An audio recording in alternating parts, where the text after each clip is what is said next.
오늘 주시는 하나님의 말씀은 마태복음 11장 25절부터 30절까지 보겠습니다. 마태복음 11장 25절부터 30절입니다.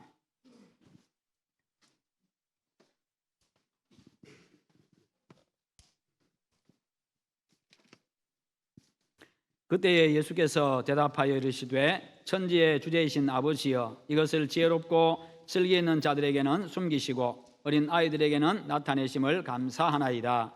옳소이다. 이렇게 된 것이 아버지의 뜻이니이다. 내 아버지께서 모든 것을 내게 주셨으니 아버지 외에는 아들을 아는 자가 없고 아들과 또 아들의 소원대로 계시를 받는 자 외에는 아버지를 아는 자가 없느니라. 수고하고 무거운 짐진 자들아, 다 내게로 오라. 내가 너희를 쉬게 하리라. 나는 마음이 온유하고 겸손하니 나의 멍에를 메고 내게 배우라. 그리하면 너희 마음이 쉼을 얻으리니 이는 내 멍에는 쉽고 내 짐은 가벼움이라 하시니라. 아멘. 말씀의 제목 같이 한번 읽어봅니다. 예수님을 닮아가자. 온유함. 아멘. 2차 세계대전의 중심 인물이었던 히틀러와 무솔리니와 처칠에 대한 그들을 두고서 풍자한 이야기가 있습니다. 실제 이야기는 아니라 만든 이야기입니다. 잘 가꾸어진 정원에 조그만 연못이 하나 있었습니다. 거기에 고기들이 있었는데요. 그래서 이 세 사람이 누가 고기를 잡나 그렇게 대회를 했습니다. 그래서 첫 번째로 성질 개팍한 히틀러가 허리춤에서 권총을 빼가지고 고기를 향해서 쏘았습니다. 그런데 빗나가고 말았습니다.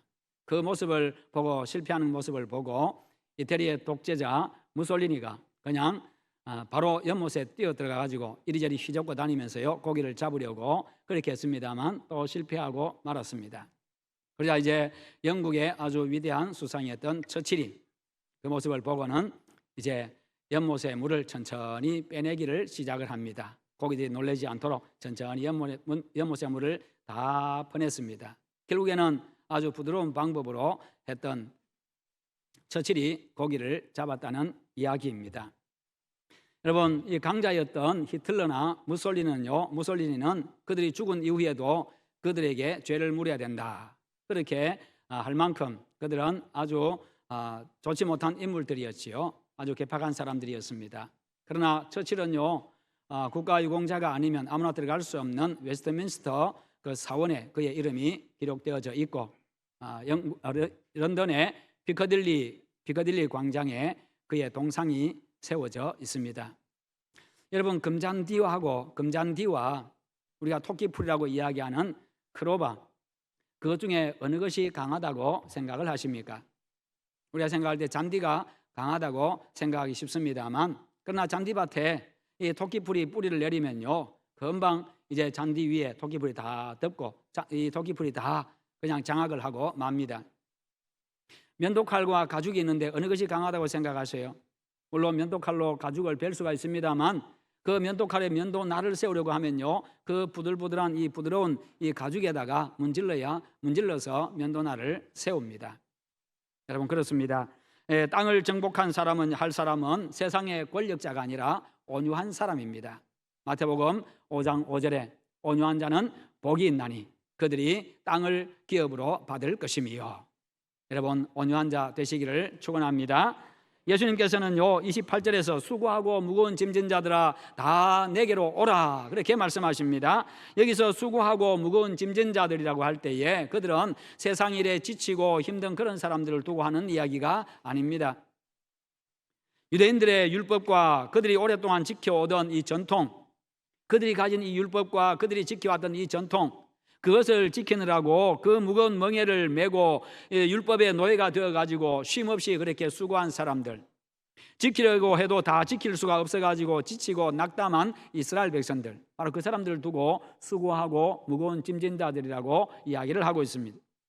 예수님 당시에 유대 지도자들은요 구약의 율법을 613개로 분류를 했습니다. 그것을 다 지키라고 이야기합니다. 거기다가 율법을 잘 실행할 수 있도록 도와주기 위해 가지고 만들어진 미슈나라고 하는 이 장로의 유전, 그런 것들을 만들어 가지고 또 일반 서민들에게 지키도록 그렇게 요구를 했습니다.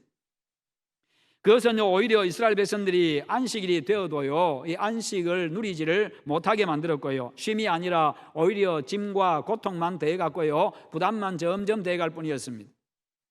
안식일에 관련해 가지고도 이 법을 너무 많이 정해놔 가지고요, 안식일에 몇 걸음 이상 걸으면 안 되고, 안식일에 얼마 이상의 무게를 들면 안 되고, 안식일에 어떤 노동은 해도 되고 어떤 노동을 하면 안 되고, 그런 것들을 너무 많이 정해놔 가지고 다 기억도 못할 만큼, 그러니 어떻게 그것을 지키고 어떻게 기쁨으로 지키고 할 수가 있겠습니까? 지키지 못하니까 마음에 부담이 됩니다.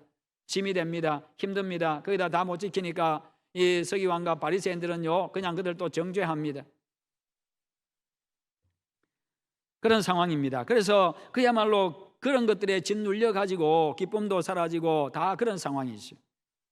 이렇게 수고하고 무거운 짐진 자들을 향해 가지고 안식일의 주인 되신 우리 예수님께서 다 내게로 오라라고 초청을 하십니다. 그리고는 내가 쉬게 하겠다라고 약속을 하고 계십니다. 주님 안에 와서 주님한테 와가지고요, 그야말로 자유를 얻으라는 것입니다. 여러분, 예수님 안에 자유가 있는 줄 믿으시기를 축원합니다. 예수님 안에 평안이 있습니다. 예수님 안에 기쁨이 있습니다. 예수님 안에 쉼이 있습니다. 그런데 안식을 얻으려고 하면, 쉼을 얻으려고 하면 나의 멍에를 메고 내게로 와서 나의 멍에를 메고 내게 배우라라고 하는, 예수님의 멍에를 메고 예수님이 메는 그 멍에를 메고 예수님께 배워야 되는 전제 조건을 달고 있습니다. 예수님이 메는 멍에를 예수님과 함께 메고 예수님께 배워야 한다는 겁니다. 당시 팔레스타인 지역에서는요, 밭을 갈 때에 한 마리가 아니라 두 마리의 짐승에다가 멍에를 메워 가지고 같이 밭을 갈도록 했습니다. 한 마리가 가는 것보다 훨씬 수월하겠지요. 그와 같이 우리가 매일 멍에는 예수님과 함께 매는 멍에이기 때문에 쉽고 가벼운 겁니다. 그러면 참된 안식을 얻기 위해 가지고 예수님께 배워야 될 게 무엇입니까? 그것은 바로 온유함과 겸손함입니다. 예수님의 온유함을 배우고 예수님의 겸손을 배우라고 하는 겁니다. 그 가운데 오늘 온유함을 중심으로 해서 말씀을 전하도록 하겠습니다. 유대 지도자들이 주는 율법은요, 다 지킬 수 없어가지고 쉼없이 일하게 하는 그런 노예와 같이 만들었습니다. 노예의 멍에와 같이 그렇게 만들어버렸습니다. 다 못 지켜가지고 정죄받게 만들었고요. 그래서 힘듭니다. 고달픕니다. 기쁨도 즐거움도 평안도 쉼도 다 그것이 다 빼앗아가 버렸습니다. 하나님을 믿는데 안식일을 지키는데 쉼이 없어요. 평안이 없어요. 즐거움이 없어요. 잘못하고 있다는 것이요. 안식일은 바로 주님께서, 하나님께서 우리로 하여금 쉼을 위해서, 우리의 영혼이 쉼을 얻고 우리의 육체가 쉼을 얻고 우리의 마음이 쉼을 얻도록 그렇게 안식일을 정해놨는데 오히려 무거운 짐만 자꾸 지우고 있다는 것이요. 그것은 오히려 죄악입니다. 하지만 예수님의 멍에에는요, 하나님의 인자하심이 들어있습니다. 하나님의 인자하심이 들어있어서 그 하나님의 인자하심으로 말미암아 비록 부족하고 연약하고 실수하고 실패하고 그렇게 때로는 그 법들을 잘 지키지 못하지만 그럼에도 불구하고 인자하신 그 하나님의 인자하심으로 우리를 용납하시고 품어주시고 우리에게 은총을 베푸시고 사죄의 은총을 베푸시는 우리 하나님이십니다. 예수님의 온유한 성품과 겸손이 그 예수님의 멍에에 들어 있습니다. 그것을 배우라는 겁니다. 그런데 이 말씀은 예수님께서 십자가를 지실 것을 지금 예언하고 있는 말씀입니다. 십자가와 관련된 말씀입니다. 나에게 와서 내 멍에를 메고 내게 배우라. 내게로 오라. 내가 너희로 하여금 쉬게 하겠다. 예수님이 지금 십자가를 두고 사시는 이야기예요. 예수님은 아무 죄도 없습니다마는 선택받은 죄인들을 위해 가지고 자신이 십자가에서 고난당하고 죄인들을 위해서 대신 죽어주셨습니다. 죄 없으신 예수님은 전혀 고난당할 필요가 없는 분이지요. 그럼에도 불구하고 죄인들을 위해서 죽으신 그 자체가 온유함이라는 겁니다. 그게 바로 겸손이라는 것이지요. 자신을 낮추지 아니하고서는, 자신을 이기지 아니하고서는 불가능한 것이기 때문입니다.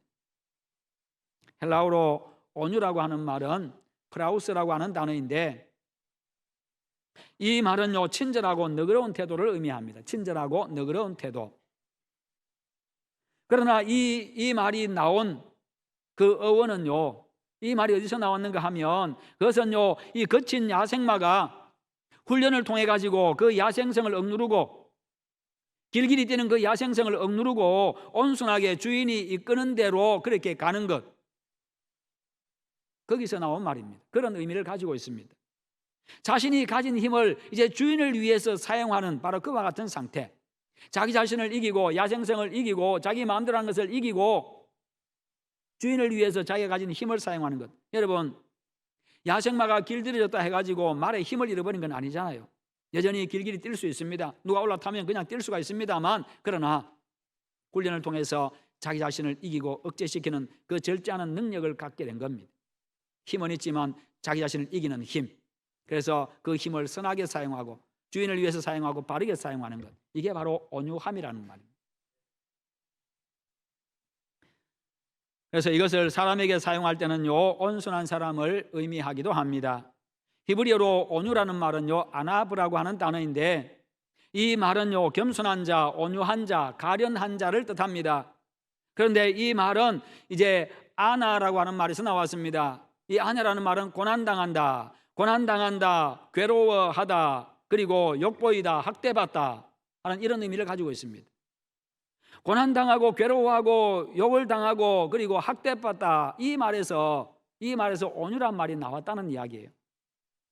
상대로부터 고난과 고통을 당하지 않아도 되는데, 상대로부터 내가 고난당하지 않아도 되는데 상대를 위해서 내가 자발적으로 내가 고난당해 주는 것, 이게 바로 히브리적인 의미로 온유라는 의미입니다. 그냥 나약하고 그런 게 아니라는 것이죠. 그래서 남을 위해서 고난당하는 사람을 말할 때에 온유한 자다라고 이야기를 합니다. 그리고 온유는요, 이 예수님의 이 온유는 자신을 이기고 하나님 아버지의 뜻에 순종하는 온유입니다. 자신의 감정, 자신의 욕심, 자신의 뜻, 자신의 지위, 자신의 야망을 다 이기고 내려놓아야 아버지의 뜻에 순종할 수 있었고, 우리 예수님도 그렇게 하셨습니다. 그렇게 예수님은요, 하나님 아버지의 뜻에 순종하셨습니다. 그것도 죄인과 원수들을 위해서요. 그것들을 다 보여주신 것이 우리 예수님이십니다. 앞에 말씀드린 이 온유의 의미, 그것을 다 보여주신 분이 우리 예수 그리스도이십니다. 예수님의 온유함은요, 결국 죄인을 살리기 위해서 자신을 희생한 사랑입니다. 그와 같이 우리가 온유하고 겸손하려고 하면 예수님처럼 내가 손해볼 필요가 없지만, 내가 손해볼 이유가 없지만 남을 위해서 내가 자발적으로 손해봐주는 것, 이게 온유함이라는 거예요. 내가 가지고 있는 능력을 남을 위해서 사용하고 나는 손해를 보는 것, 주님을 위해서 손해보고 내가 박해받는 것, 남을 위해서 봉사하고 헌신하는 것, 이렇게 주님과 함께 십자가를 지는 것이 바로 온유함이라는 것입니다. 온유하고 겸손하지 아니하면 우리의 마음에 쉼이 없습니다. 우리의 마음이 늘 어지럽습니다. 우리의 마음이 늘 불편합니다. 그렇죠. 온유하지 아니하면 늘 마음이 불편해요. 여러분, 예수님의 온유함과 겸손은요, 사랑이 그 기초를 이루고 있습니다. 그래서 결국은 사랑해야 쉼을 얻을 수가 있다는 겁니다. 나 중심으로는 이기적인 마음 가지고는 절대로 쉼이 불가능하다는 거예요. 항상 마음이 불편합니다. 마음에 항상 부담이 있습니다. 사랑하면 자유롭습니다. 사랑하면 평안합니다. 사랑하면 기뻐요. 사랑하면 마음이 쉼을 얻습니다. 그렇죠. 미워하는 마음 가지고 어떻게 마음이 평안하고 쉼을 얻겠어요? 늘 마음이 불편하지요. 거친 마음을 가지고 어떻게 사람이 쉼을 얻을 수 있겠어요? 늘 부글부글 끓어오르는데, 그냥 이것을 그냥 밖으로 그냥 이 끓어오는 것에 발산을 해야 되는데 어떻게 내가 쉼을 얻을 수가 있겠어요? 온유하지 아니하고 사랑하지 아니하면 우리가 절대로 쉼을 얻을 수가 없다는 겁니다. 내가 얻고 높아지면 쉼이 없습니다. 자꾸 내가 얻기를 원하면, 내가 자꾸 높아지기만 원하면요, 쉼을 얻을 수 없습니다. 왜요? 내가 얻기를 원한다고 해가지고 내가 원하는 거 다 얻을 수가 없잖아요. 그러니까 욕구가 안 채워집니다. 그러니 늘 마음이 부족하고 늘 마음이 불편하고요, 늘 욕심으로 가득 차 있습니다. 자꾸 높아지려고 하는데 내가 원하는 만큼 높아질 수가 없습니다. 그러니 늘 마음이 불편해요. 자꾸 욕심만 더해갈 뿐입니다. 그러면 점점 힘들어집니다. 고달파집니다. 불안해집니다. 욕심을 못 채우니 불안해지지요. 그래서 현대인들이 쉼을 얻지 못하고 고달프고 평안하지 못한 이유가 바로 거기에 있습니다. 그래서 우리 예수님은요, 쉼을 누리려고 하면 예수님께로 오라. 예수님께로 와서 예수님과 함께 십자가를 짐으로, 남을 위해서 희생함으로 자기 자신을 이기고 남을 위해서 헌신함으로써 온유함과 겸손함을 배우라, 그렇게 말씀하십니다. 우리 예수님이 바로 그런 분이기 때문에, 그런 온유함과 겸손함을 가지고 계신 분이기 때문에 그것을 배우라는 거예요. 여러분, 온유는요, 사람들과의 관계에서, 온유는 사람들과의 관계에서 평안을 찾는 핵심의 성품, 사람들과의 관계에서 평안할 수 있는 이 핵심 성품이 바로 온유함입니다. 그렇죠. 온유해야, 온유한 사람 옆에 사람들이 있지요. 내가 있는 대로 성질 난다고 성질 나는 대로 다 성질 부리고, 기분 나쁘다고 그냥 항상 소리치고요, 토라지고 전화도 안 받고, 그렇게 해보세요. 그 사람 옆에 누가 있겠어요? 누가 가까이 가겠어요? 한두 번은 그렇게 해도 다 떨어져 나갑니다. 그러니 사람들과의 관계, 이 평안 자체가, 평안이 바로 사람들과의 관계를 원만하게 만들어주고요, 즐겁고 행복하게 만들어줍니다. 나 자신을 이기는 힘이라고 했습니다. 나 자신을 이기는 힘, 자신을 이기고 그 힘을 선한 데 사용하는 것. 옆에 사람 성질 부려도 그냥 받아주고, 나도 성질 나지만 성질 나는데 옆에서 성질 부는데 성질 안 나는 사람 어디 있겠어요? 그렇지만 그것을 내가 스스로 이기고 절제하고 그냥 또 받아주고, 그렇게 할 때에 옆에 사람이 있는 겁니다. 관계가 원만하게 되는 것입니다. 그리고 겸손은요, 하나님과의 관계에서 평안을 얻는 핵심 인격입니다. 왜 하나님과의 관계가 깨졌습니까? 왜 하나님과 화목이 깨졌습니까? 교만함 때문이지요. 하나님과 같이 되려고 하는 그 마음 때문에 결국 범죄하고 말았습니다. 관계 깨져버렸습니다. 그래서 겸손하지 아니하면 하나님 앞에서 내가 죄인됨을 깨닫고 그 앞에 무릎을 꿇는 순간 하나님과의 관계가 회복이 되는 것이요, 하나님의 은혜가 아니면, 사죄의 은총이 아니면 나는 소망이 없는 존재입니다. 그래서 그 앞에 무릎을 꿇는 순간에 하나님과의 관계가 회복이 되는 거예요. 무릎 꿇는 것이 바로 겸손입니다. 이 두 가지 요소가 우리 안에 갖춰질 때에 우리의 마음이 쉼을 얻는다는 겁니다. 온유는 하나님의 눈과 마음으로 주변 사람들을 바라보는 겁니다. 우리의 삶이 평안하지 않은 이유 중에 많은 부분이 타인과의 관계가 원만하지 못하기 때문입니다. 항상 그냥 내 감정에 따라서, 감정의 눈으로 사람들을 보고, 내 기준을 가지고 사람들을 바라보고, 내 가치관을 가지고 사람들을 바라보니까 마음이 불편한 것이요. 하나님의 눈, 하나님의 마음을 달라고 그렇게 기도하시기를 바랍니다. 아버지의 눈으로 그렇게 사람들을 바라보고 아버지의 마음으로 사람들을 대할 수 있도록 우리의 기도 제목이 돼야 돼요. 그렇지 않으면 계속해서요, 이 야생마 같은 우리의 그런 모습들, 거친 모습들이 자꾸만 밖으로 나오고 또 나오고 또 나오고 또 나오고 그래 됩니다. 온유한 사람은 한없이 추하고 연약하고 어리석고 부족한 내가 하나님의 사랑과 긍휼로 용서받고 용납받았음을 감사하는 마음을 항상 가지고 그렇게 다른 사람을 대해주고 용납해주고 그렇게 합니다. 그렇게 화합하면서 살아가시오. 온유한 사람은요, 아들을 희생하면서까지 나를 살려주신 그 하나님 아버지의 사랑과 당신 자신이 십자가에서 나 대신 죽기까지 나를 사랑하신 그 예수 그리스도의 사랑으로 주위 사람들을 품어주려고 애를 씁니다. 그게 온유한 사람이시요. 너희 관용을 모든 사람으로 알게 하라. 모든 사람에게 알게 하라. 그래서 온유한 사람은요, 참된 평안과 쉼을 누리게 되는 겁니다. 온유함으로 여러분에게 쉼이 있기를 축원합니다. 그렇다면 우리에게 온유는 어떤 모습으로 실천되어야 합니까? 첫째는요, 하나님의 말씀을 받을 때에 온유함으로 받아야 합니다. 야고보서 1장 21절에 보면요, 그러므로 모든 더러운 것과 넘치는 악을 내버리고 너희 영혼을 능히 구원할 바 마음에 심어진 말씀을 온유함으로 받으라. 온유함으로 말씀을 받으라. 여러분, 하나님의 말씀을 받는 데 있어가지고 우리의 마음이 딱딱해지지 않도록, 굳어지지 않도록 하시고, 하나님의 말씀을 받음에 있어가지고 우리의 마음이 거칠어지지 않도록 그렇게 하십시오. 혹시 마음에 분이 생기지 않도록 하십시오.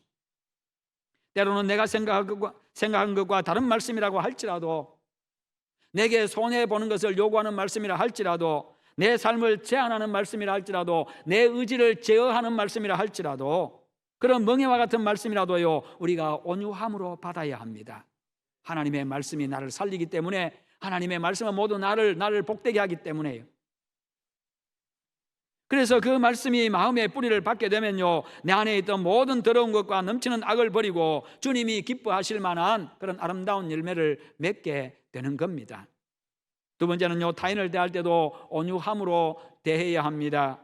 갈라디아 6장 1절에 형제들아, 사람이 만일 무슨 범죄한 일이 드러나거든 신령한 너희는 온유한 심령으로 그러한 자를 바로 잡고 너 자신을 살펴보아 너도 시험을 받을까 두려워하라. 잘못한 사람이 있으면 그 사람의 잘못을 바로 잡을 때도 온유함으로 바로 잡으라고 이야기합니다. 온유함으로 바로 잡으라. 분을 가지고 그 사람을 대하지 말라는 거예요. 네 왜 이런 잘못해서 하고 그렇게 지적하지 말라는 거예요. 그렇게 하지 말라는 겁니다. 그리고 너도 그렇게 잘못할 수 있기 때문에 너 자신을 살펴보아 너도 시험을 받을까 두려워하라. 너도 그렇게 될 수 있으니 라고 이야기를 합니다. 그렇죠. 실수하지 않는 사람 아무도 없어요. 실패하지 않는 사람 아무도 없고 잘못하지 않는 사람 아무도 없어요. 그러니 나는 평생 한 번도 잘못하지 않은 사람처럼, 앞으로도 평생 내가 죽을 때까지 한 번도 잘못하지 않을 사람처럼 그렇게 사람 대하지 말라는 겁니다. 잘못한 사람 대하지 말라는 거예요. 아무리 변화된 성도라 해도요, 불의한 자의 악함을 보면요 분노하기가 쉽습니다. 그래서 불의를 바로잡기 위해서 싸움을 하기도 합니다. 그러나 여러분, 사랑이 바탕이 되지 아니하면요 아무리 그렇게 한다 할지라도 그것은 비난입니다. 사랑이 바탕이 되지 아니한 지적이나 그런 교훈들은요 비난입니다. 그러기에 상대방이 반발하는 겁니다. 어떤 것을 충고한다 할지라도, 어떤 것을 지적해서 충고하고 바로 잡는다 할지라도 내 마음에 사랑이 바탕이 되어 있지 아니하면, 그 말할 때 그 사람을 위하는 그 바탕이 되어 있지 아니하면 입을 다물어야 됩니다.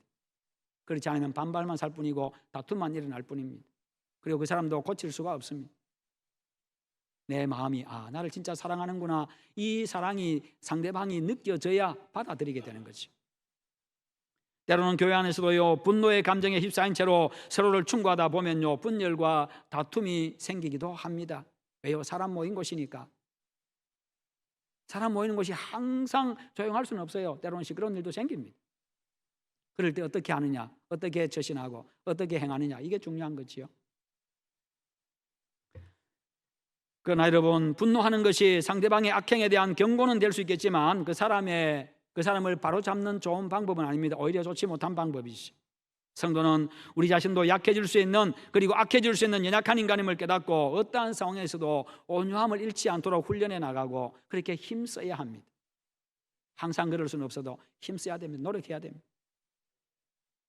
예수님께서는 산상수훈에서 온유한 자는 복이 있나니 그들이 땅을 기업으로 받을 것이며 라고 말씀하셨습니다.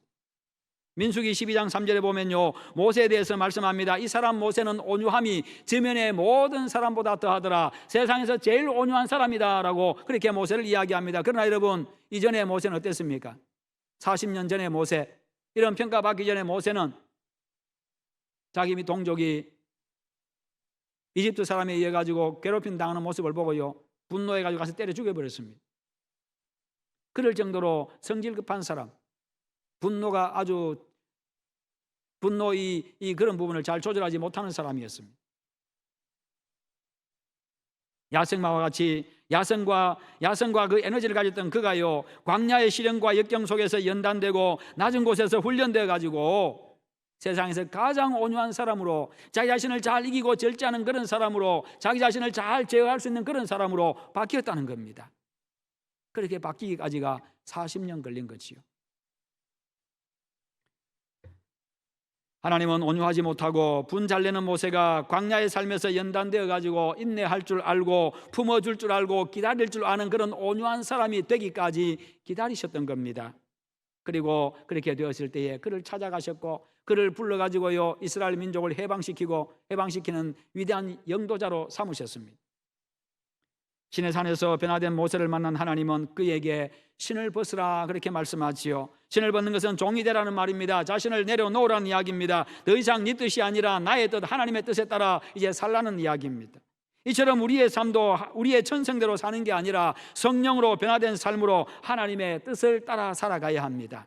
그게 바로 온유함입니다. 나를 이기고 아버지의 뜻에 내가 순종하는 게, 이게 온유함이라는 거예요. 그래서 이 온유함 속에는 자기 자신을 이기는 힘을 가지고 있습니다. 세 번째는 모든 사람을 이해하고 품고 사랑하는 것으로 그렇게 온유함을 나타내야 합니다. 우리의 삶에서 온유함을 나타내야 되는 거죠. 신사적이고 존경받는 그리스도인 가운데 토마스 무어경이라고 하는 사람이 있습니다. 이 사람은 억울하게 재판받았습니다. 억울한 누명을 쓰고요, 그가 사형을 선고받게 되었습니다. 그런데 그는 자신에게 잘못 사형을 언도한 그 재판관에게 이렇게 묻습니다. 재판관님, 내가 재판관님을 친구라도 불러도 되도록 허락해 주시겠습니까? 그 이야기를 들은 재판관이 그렇게 하십시오. 그러자 이야기합니다. 재판관님, 그래서 이제 재판관이라 안 부르지요. 이제 친구라고 허락했으니까 친구요, 나는 당신과 나의 관계가 바울과 스데반의 관계가 되기를 원합니다. 바울이 스데반을 죽였습니다만 그 두 사람은 지금 하늘나라에서 좋은 친구가 되어 있을 겁니다. 재판관께서, 친구께서 나에게 억울한 죽음을 선고하셨습니다만 우리는 하늘나라에서 영원한 구원을 누리는 친구가 되기를 바랍니다. 그렇게 이야기했습니다. 그러자 재판관이 이야기합니다. 내가 당신에게 사형을 언도했는데 나를 그렇게 선대하는 이유가 무엇입니까? 주께서 나에게 먼저 긍휼을 베풀어 주셨기 때문입니다. 주께서 나에게 먼저 긍휼을 베풀어 주셨기 때문입니다. 하나님이 나를 용납해 주시고 나를 용서해 주시고 나를 사랑해 주시고 나를 불쌍히 여기셔서 나를 구원해 주셨기 때문입니다. 그 사랑 받았으니 내가 그 사랑 당신에게 베푸는 겁니다. 그렇게 이야기하는 거지. 여러분, 주위에 온유한 사람 하면 생각나는 사람이 누구입니까? 온유한 사람. 여러분이 아는 사람 가운데 온유한 사람 하면 누가 생각이 납니까? 힘도 있고 능력이 있지만 쉽게 성내거나 짜증내지 않는 사람, 상황에 따라 감정의 기복이 심하지 않은 사람, 거칠거나 냉혹하지 아니한 사람, 마음이 부드럽고 열려있는 사람, 언제나 환영해주고 친절한 사람, 손해볼 필요가 없지만 남을 위해서 손해보고 희생하는 사람, 내가 가진 힘과 능력을 남을 위해서 사용하는 사람, 남을 세우고 살리기 위해서 인내하고 희생하는 사람, 주님을 섬기다가 손해보고 박해받는 사람, 모든 사람을 이해하고 품고 사랑하는 사람, 이 모든 것 다 충족하지 않는다 할지라도 온유한 사람 하면 생각나는 사람이 누구 있습니까? 여러분이 그 사람이 되기를 축원합니다. 결국 남을 위해서 주님과 함께 십자가를 지는 것이 온유함입니다. 그것은 곧 사랑입니다. 우리의 구원자가 바로 그런 분이십니다. 그분은 세상의 유일한 구원자 예수 그리스도이십니다. 그 예수 그리스도의 온유함을 배워서 다른 사람들에게 예수님을 닮은 온유한 사람으로 기억되시기를 바랍니다. 그리고 하나님의 나라에서 땅을 유업으로 받는 그런 여러분들 다 되시기를 주님의 이름으로 축원합니다. 함께 기도하십시다. 기도하실 때 하나님, 내가 주님 닮아 온유한 사람 되게 하여 주시옵소서. 온유한 사람 되게 하여 주시옵소서. 그래서 아버지의 의를 이루게 하여 주시고 하나님의 나라를 유업으로 받는 자 되게 해달라고 기도하십시다. 기도하겠습니다. 거룩하신 하나님 아버지, 감사합니다. 오늘도 우리에게 말씀 주심을 감사합니다. 우리 하나님 아버지 은혜 베풀어 주시옵소서. 내가 온유한 사람 되기를 원합니다. 아직도 많이 거칩니다. 아직도 다듬어야 될 부분이 많이 있습니다. 우리 아버지 붙잡아 주시옵소서. 아직도 훈련돼야 할 부분이 많이 있습니다. 아버지 훈련시켜 주시옵소서. 그래야므로 모세처럼 그렇게 하나님이 훈련되고 다듬어져서 온유한 사람 되게 하여 주시옵소서. 그래야므로 하나님께도 온유한 사람으로 기억이 되어지고 사람들에게도 온유한 사람으로 기억이 되게 하여 주시고 땅을 유업으로 받는 복을 누리게 하시옵소서. 예수님의 이름으로 기도하옵나이다. 아멘. 감사합니다.